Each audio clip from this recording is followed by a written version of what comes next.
vivre avec sa part d'ombre. J'espère que vous allez bien sous cet beau olivier. Généralement, quand on fait un travail d'introspection, quand on cherche à s'aligner, quand on cherche à être un être meilleur ou à évoluer, on va commencer à vouloir travailler sur sa part d'ombre. Et on a trop souvent justement tendance à séparer le bien et le mal de ce qu'il faut faire, de ce qu'il ne faut pas faire, à voir que ce côté lumière et à ignorer ce côté ombre. Alors ça, c'est une définition très judéo-chrétienne. Alors vous savez que moi j'aime beaucoup la religion, mais parfois je pense qu'il est important de ne pas voir tout ça comme ça, vouloir que voir notre côté lumière et ignorer notre partie ombre n'est qu'une illusion. Pour être à la rencontre au plus profond de moi-même, pour guérir de ces blessures, on a besoin d'accepter toutes les différentes facettes que nous avons en nous. Pour accepter toutes ces facettes, il faut accepter autant sa part d'ombre que sa part de lumière. Il y a en Asie, en Chine plus particulièrement, une philosophie, une religion que j'aime beaucoup. Et cette religion, c'est le taoïsme.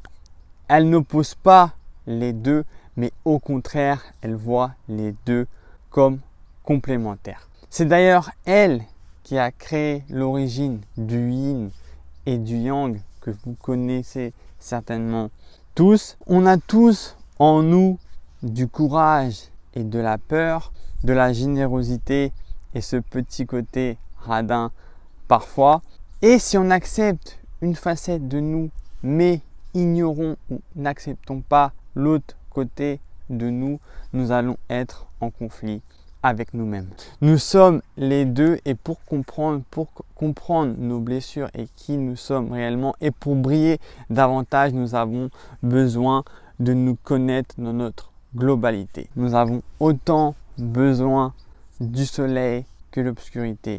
Nous avons autant besoin de l'ombre que de la lumière. Les deux font partie de nous. Quand on a tendance à rejeter cette part d'ombre, on aura tendance justement à projeter cette part d'ombre sur les autres. Si, par exemple, je ne reconnais pas ma part de méchanceté, j'aurai tendance à ne pas supporter les gens méchants. Et tout ça, ça marche pour les qualités comme les défauts.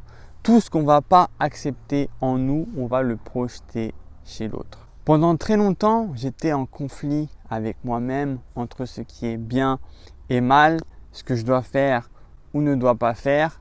Et c'était un conflit permanent avec moi-même.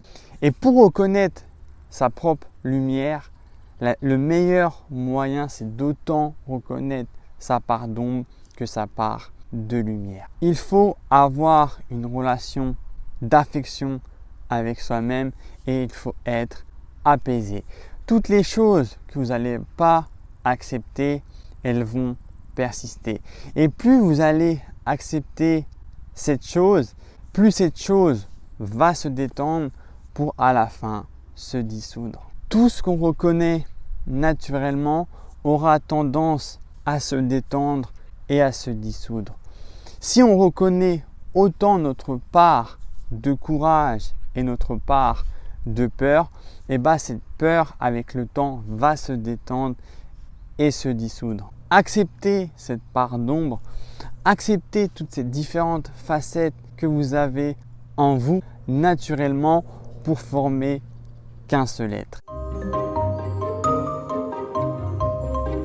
Une fois que vous allez accepter tout ça, autant vos qualités que vos défauts, vous n'allez plus projeter tout ce que vous n'acceptez pas chez vous, chez l'autre. Si vous n'acceptez pas votre manque de générosité, vous allez avoir tendance à être ébloui par la générosité des autres. Si vous ne reconnaissez pas votre lumière, vous allez être ébloui par la lumière des autres.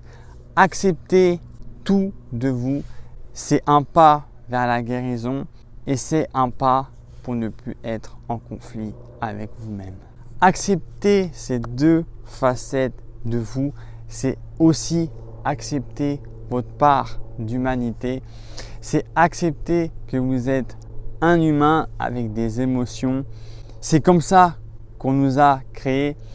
C'est comme ça qu'on doit avancer et c'est comme ça qu'on peut évoluer. Je vous dis à vendredi 18 h pour une prochaine vidéo. Ciao!